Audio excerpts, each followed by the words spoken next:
জয় শ্রীকৃষ্ণ। রাধে রাধে। নতুন আরেকটি ভিডিওতে আপনাদের সবাইকে সুস্বাগতম।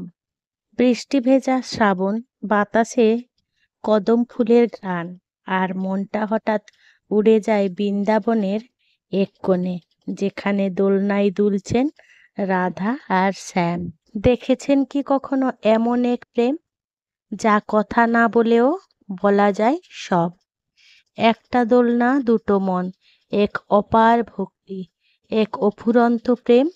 এই তো আমাদের ঝুলন যাত্রা। ঝুলন যাত্রা, যা ঝুলন পূর্ণিমা বা হিন্দোলা নামেও পরিচিত, একটি হিন্দু উৎসব যা ভগবান শ্রীকৃষ্ণ এবং দেবী রাধার প্রতি উৎসর্গকৃত। একটি বৈষ্ণব সম্প্রদায়ের মধ্যে শ্রাবণ মাসে পালিত হয়। এই উৎসবে রাধা ও কৃষ্ণের প্রেমলীলাকে আমরা স্মরণ করে থাকি। দেবতাকে দোলনায় বসিয়ে পুজো করা হয় এবং গান ও নৃত্যের মাধ্যমে উদযাপন করা হয়। মূলত ঝুলন যাত্রা হলো ভগবান শ্রীকৃষ্ণের লীলা বা খেলাধুলার উদযাপন, বিশেষ করে রাধা ও কৃষ্ণের শৈশবের স্মৃতি, যেখানে তারা তাদের বন্ধুদের সাথে দোলনায় দোল খেতেন, তা এই উৎসবের প্রধান আকর্ষণ। বিভিন্ন স্থানে, যেমন মথুরা, বৃন্দাবন, পুরী এবং মায়াপুরে এই উৎসব বিশেষ সমারোহে পালিত হয়। চলুন আজ আমরা ডুবে যাই সেই প্রেমে, সেই লীলায়, যেখানে প্রতিটি দোলনায় বাজে রাধা কৃষ্ণের নাম। এ এক উৎসব নয়, এ এক অনুভব। আমার এই চ্যানেলের পক্ষ থেকে আমার সকল বন্ধুদেরকে জানাই শ্রাবণের শ্রেষ্ঠ প্রেম উৎসব ঝুলন যাত্রার আন্তরিক শুভেচ্ছা ও ভালোবাসা।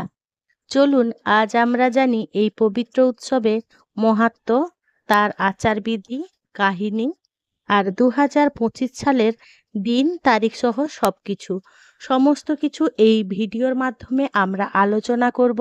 আপনারা সঙ্গে থাকুন, দেখতে থাকুন। প্রথমেই আমরা জেনে নেব ঝুলন যাত্রা আসলে কি। অনেকে হয়তো জানেন, অনেকে জানেন না। যারা জানেন না তারা অবশ্য জেনে নিন। ঝুলন যাত্রা মূলত শ্রাবণ মাসে শুদ্ধ একাদশী থেকে পূর্ণিমা পর্যন্ত 5 দিন ধরে পালিত একটি বৈষ্ণব উৎসব। এই উৎসবে রাধা ও কৃষ্ণকে দোলনায় ঝুলিয়ে তাদের প্রেমলীলা উদযাপন করা হয়। বৃন্দাবনে গোপীগণ যেমন আনন্দে দোল দুলিয়েছিলেন কৃষ্ণ রাধাকে, ঠিক তেমনি আজ মন্দিরে, বাড়িতে, আশ্রমে তৈরি হয় সেই রঙ্গমঞ্চ। এই সময় চারদিকে গাওয়া হয় পদাবলী কীর্তন, গীতিনাট্য এবং ভজন, যার প্রতিটি শব্দে প্রতিধ্বনিত হয় প্রেম আর প্রেম, ভক্তি আর আত্মনিবেদন। শৈশবে গাছের শাখায় দোলনা বেঁধে ঝুলন দোলায় দোলার স্মৃতি অনেকেরই আছে। এখনো শিশুদের দেখা যায় এমন দোল খেতে। রাধা কৃষ্ণের শৈশব লীলা এমন এক স্মৃতি ঝুলন। ঝুলন যাত্রা বা লীলা বর্ষার লীলা। ঝুলন পূর্ণিমাকে শ্রাবণী পূর্ণিমাও বলা হয়। বৃন্দাবনে রাধা কৃষ্ণের শৈশব স্মৃতি, বিশেষত সখা-সখীদের সাথে দোলনায় দোলার প্রেমলীলাকে কেন্দ্র করে দ্রাপর যুগে এই ঝুলন উৎসবের সূচনা হয়েছিল। এরপর থেকে এখনো গৌড়ীয় বৈষ্ণবদের এটা একটা প্রিয় অনুষ্ঠান। বর্তমানে ভারতের সমস্ত স্থানের মধ্যে মথুরা, বৃন্দাবন এবং মায়াপুরে ঝুলন যাত্রা উদযাপন করা হয়। সবচেয়ে বড় বিখ্যাত, বহু দেশ বিদেশ থেকে নানা ভক্তদের সমাগম ঘটে আর খুবই সমারোহে এই উৎসব পালন করা হয়। এবারে আমরা জেনে নেব 2025 সালে ঝুলন যাত্রা কবে পড়েছে। 2025 সালে ঝুলন যাত্রা শুরু হবে 5ই আগস্ট, মঙ্গলবার, একাদশী, অর্থাৎ শ্রাবণ শুক্লা একাদশী থেকে। আর এই ঝুলন পূর্ণিমা উৎসবটি পালিত হবে 9ই আগস্ট 2025 শনিবার, শ্রাবণ পূর্ণিমাতে। এই 5 দিন ধরেই পালিত হবে দোল উৎসব, তবে এই পূর্ণিমার দিনটিকে বিশেষভাবে গুরুত্ব দেয়া হয়। এবারে আমরা জেনে নেব ঝুলন যাত্রার পৌরাণিক কাহিনী। বলা হয় কৃষ্ণ যখন বৃন্দাবনে ছিলেন তখন বর্ষার সময় রাধা ও গোপীগণ একটি দোল তৈরি করেন। সেই দোলে কৃষ্ণ রাধা বসেন আর শুরু হয় আনন্দ উৎসব। এই দোলকে শুধু বাহ্যিক খেলার অংশ হিসেবে দেখা যায় না, এটি এক প্রকার আত্মার দোল, যেখানে ভক্ত ও ভগবানের মধ্যে প্রেমের দোল চলে। ভগবানের প্রতি আত্মসমর্পণ আর চিরন্তন প্রেমের এই প্রতীকই হলো ঝুলন যাত্রা। শ্রী চৈতন্য মহাপ্রভু নিজেও এই দোল উৎসব পালন করতেন গভীর ভক্তি সহকারে। এবারে আমরা জেনে নেব ঝুলন যাত্রার আচার ও নিয়ম। মন্দির বা বাড়িতে একটি দোলন সাজিয়ে কৃষ্ণ রাধার প্রতিমা বসানো হয়। দোলন সাজানো হয় ফুল, বেলপাতা, গাছের লতা, প্রদীপ ও আলো দিয়ে। আর এখন তো আধুনিক সমারোহে বিভিন্ন রকম ডেকোরেশন করেও সেটা পালিত হয়। প্রতিদিন সন্ধ্যায় আয়োজন করা হয় বিশেষ পুজো, আরতি ও কীর্তন। ভোগ হিসেবে দেওয়া হয় মিষ্টি, পায়েস, ফল, মাখন, ক্ষীর ও নানা রকম পিঠে, পুলি ইত্যাদি। আবার অনেক জায়গায় ভক্তেরা নিজের হাতে তৈরি করেন সুন্দর এক দোলন ও পুষ্পবৃষ্টি দিয়ে একদম বৃন্দাবনের সেই সুন্দর অনুভূতি তারা ফুটিয়ে তোলেন তাদের ক্রিয়েটিভিটির মাধ্যমে। একান্ত মন থেকে প্রেম ও ভক্তি ভরা উপাসনাই এই উৎসবের মূল। এবারে আমরা জানব ঝুলন যাত্রার তাৎপর্য কি। ঝুলন যাত্রা ভগবান শ্রীকৃষ্ণ এবং রাধার মধ্যে কৌতুকপূর্ণ এবং চিরন্তন প্রেমের প্রতিনিধিত্ব করে। তাদের প্রেম ভক্তদের কাছে এক বস্তু জগতের বাইরে পবিত্র আধ্যাত্মিক বন্ধনের কথা মনে করিয়ে দেয়। ভক্তরা যখন প্রতিমাদের দোলনা দোলায় তখন তারা এক ধরনের উষ্ণতা ও আনন্দ অনুভব করেন, যার তুলনা হয় না। এই যাত্রা মানুষকে একত্রিত করে এবং তারা সকলেই গান, নাচ এবং লোকশিল্প নিযুক্ত হয়। এই যাত্রা কৃষ্ণের শৈশবের লীলা বা লীলাকে সম্মান করে।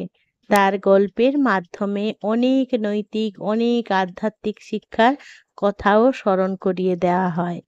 এবারে আমরা আলোচনা করব এই ঝুলনের সময় আপনারা কি করবেন আর কি করবেন না।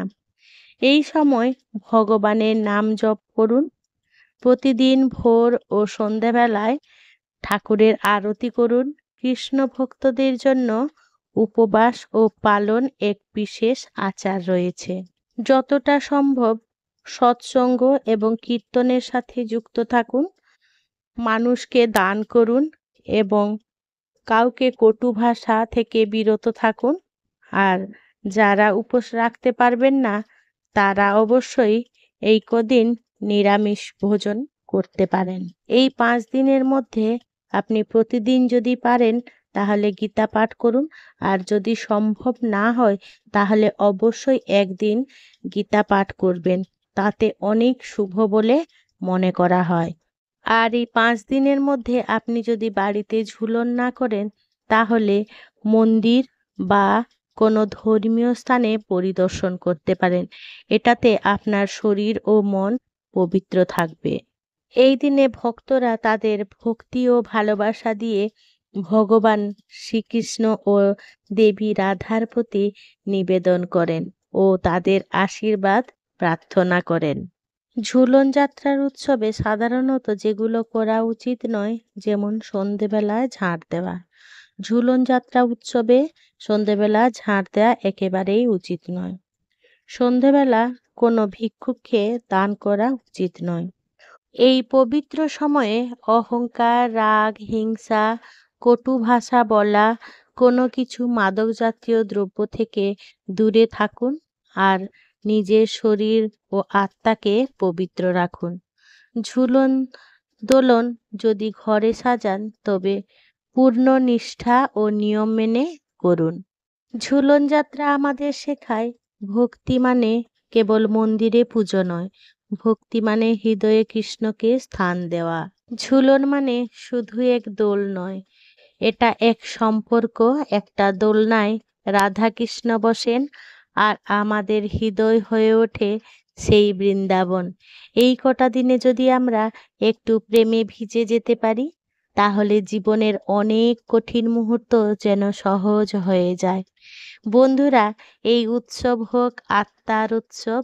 এই দোলনায় যেন আমাদের সমস্ত ক্লান্তি, দুঃখ, অহংকার পড়ে থাকে পেছনে। আর শুধু প্রেমটাই দুলে উঠুক আমাদের সবার জীবনে। এই অনুভূতিগুলো যদি ভালো লাগে, যদি মনে হয় আমিও মা আপনাদের একটু হলেও মন ছুঁতে পেরেছি, তাহলে আমার এই ক্ষুদ্র চ্যানেলটিকে সাবস্ক্রাইব করে দেবেন। আর খুব যদি বেশি ভালো লেগে থাকে, তাহলে বন্ধু বান্ধবদের সাথে শেয়ার করে তাদেরও দেখার সুযোগ করে দেবেন। আপনারই ভালো লাগা, কারণ আমরা বিশ্বাস করি ভক্তি ছড়িয়ে দিলে বাড়ে, কমে না। আবার আপনাদের সাথে দেখা হবে নতুন কোনো এইরকম ভিডিওতে। আপনারা ভালো থাকুন, সুস্থ থাকুন, আর সবার মনে ভক্তি ভালোবাসা ছড়িয়ে দিন। ধন্যবাদ।